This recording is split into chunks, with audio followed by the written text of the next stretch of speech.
Hello everybody, welcome back to our channel. Okay, good afternoon. Before I start, medyo babagalan natin para not just my friends on YouTube at syempre yung mga quite older viewers ang makakaintindi. I want also the young students to understand kung paano gamitin ang ating mga lessons, like the one that we had yesterday, yung past continuous. Okay, I'm gonna go back to yesterday's time now. So it is actually 5:30 in the afternoon as we speak. So going back to yesterday,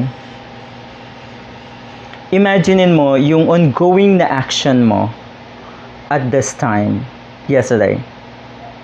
Ibig sabihin, nag-start ka before 5:30 and then you ended up after 5:30. That doesn't really matter so much. Okay, so my question is, what were you doing at this time yesterday?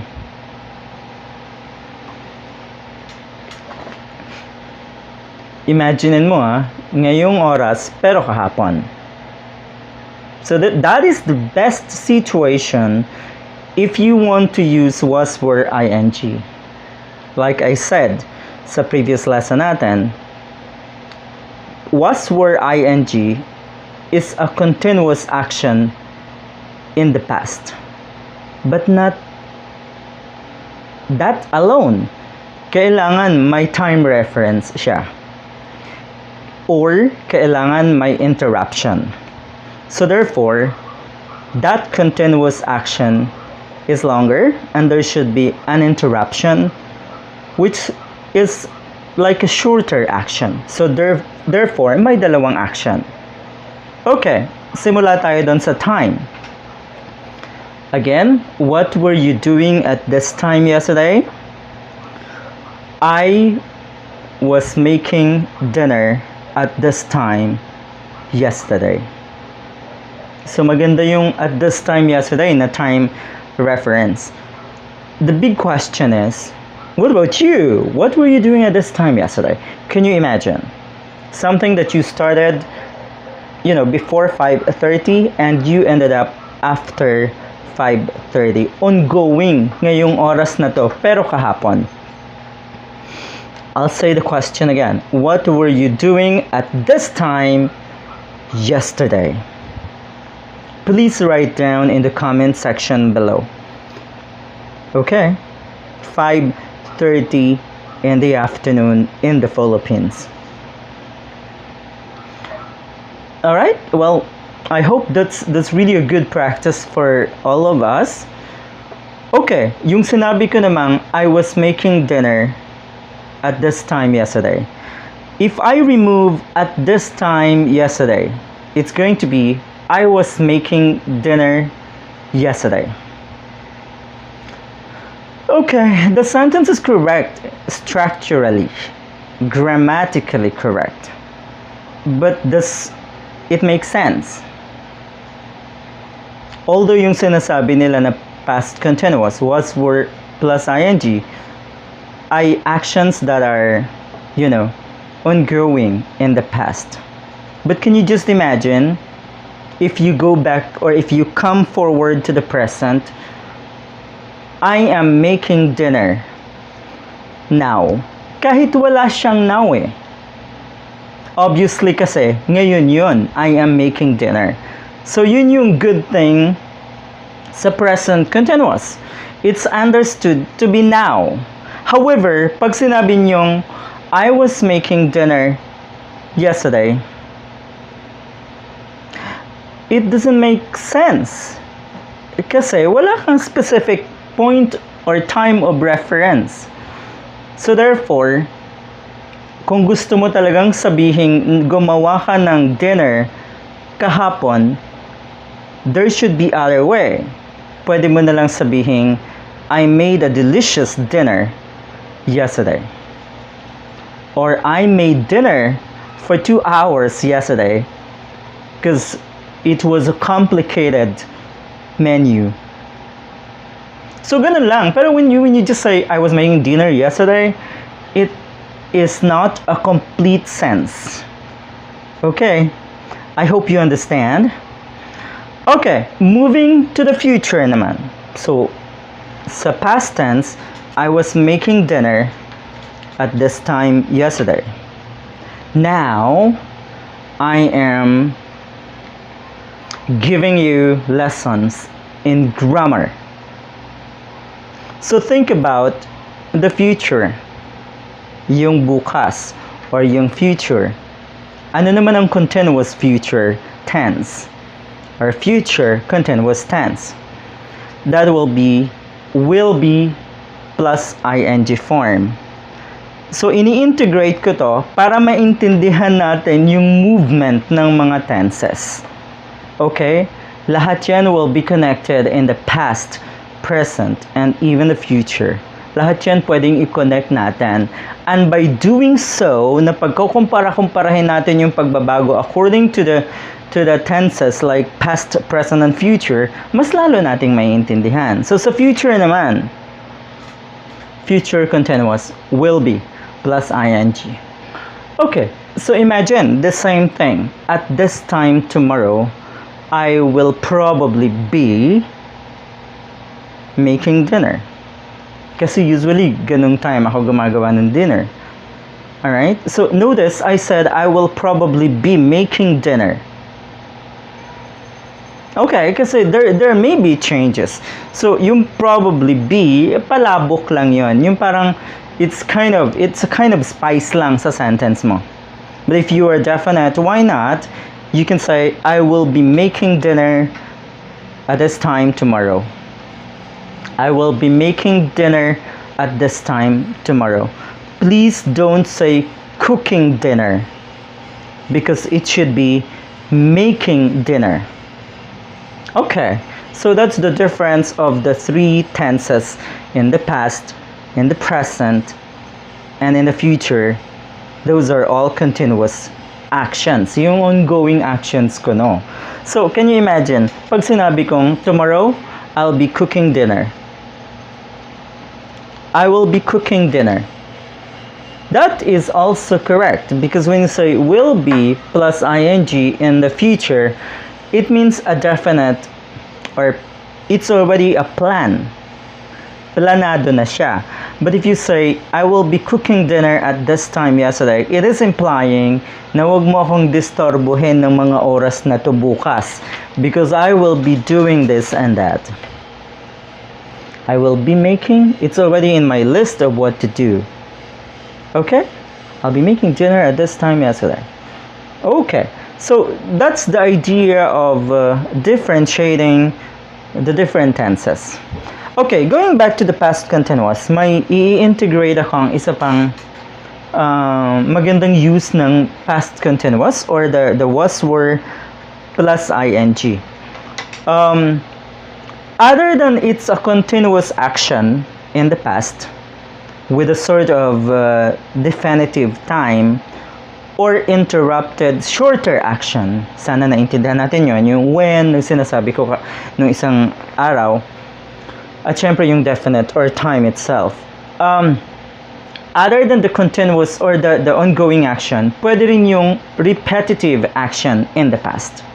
So was, were, ing pa rin yun. So this is an additional. Okay, hindi pwedeng i-bombard ko kayo kung ano yung lahat ng uses. So, as we go along, kailangang meron tayong i-add up. Remember, I told you before the house chores, we don't say cook dinner, we don't say cook breakfast, we don't say cook lunch. We actually say make breakfast, make lunch, make dinner. But, you know, cooking in general, we say do the cooking. Yun yung past lesson pa natin eh. So I'm trying to make examples or carry on all those things that we've studied in the past para ma-refresh tayo. Okay, so going back, action or things that happened repeatedly in the past. Kahit long time in the past pa yan. Long time ago in the past. And we are to use the expression always or constantly. Anyway, pareho minsan yung constantly and always. So if you can use, or if you want to use always, yung how often a certain action happens, you can say, I always go shopping every weekend. That's fine. Or I always go shopping. I always have to clean the house because I hate dirty or messy, place. So I always. However, sa past tense, pwede rin gamitin yung always. Repetitive action. So, imagine when you were young. Ako rin, sa case ko. When I was young, I would imagine what would my parents always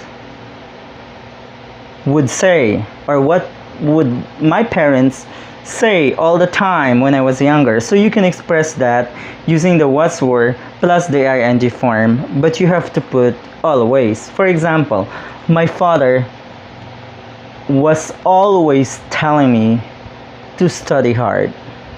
So did we need to have the point of time or the when expression for a shorter action? No need, kasi may always na. Not even, or not just in, long time in the past, kahit kahapon. So you're making a story, for example, and say you went out for a dinner with a friend yesterday, and you would say, he would, or she was always telling me that I'm getting fat. Okay, so kahapon lang yan. So I'll say it again. So nag-dinner kayo ng friend mo. First time yung magkita uli after quite some time. And then, gusto mong sabihin yung paulit-ulit niyang sinasabi sa'yo, or something that is repetitive nga. And you would say, he was always telling me that I'm gaining weight or I'm getting fatter. Ganyan. Okay. So, pwede siya na repetition. Yung constantly naman. This situation, I want you to listen. Etong situation na to. We started our YouTube channel in April, last week of April. And prior to that, I have to check how is it like doing a channel, or paano ba, and so on.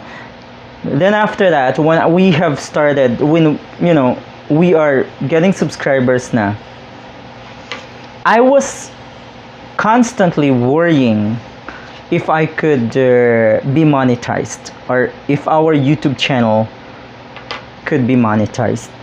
I was constantly worrying. I was constantly.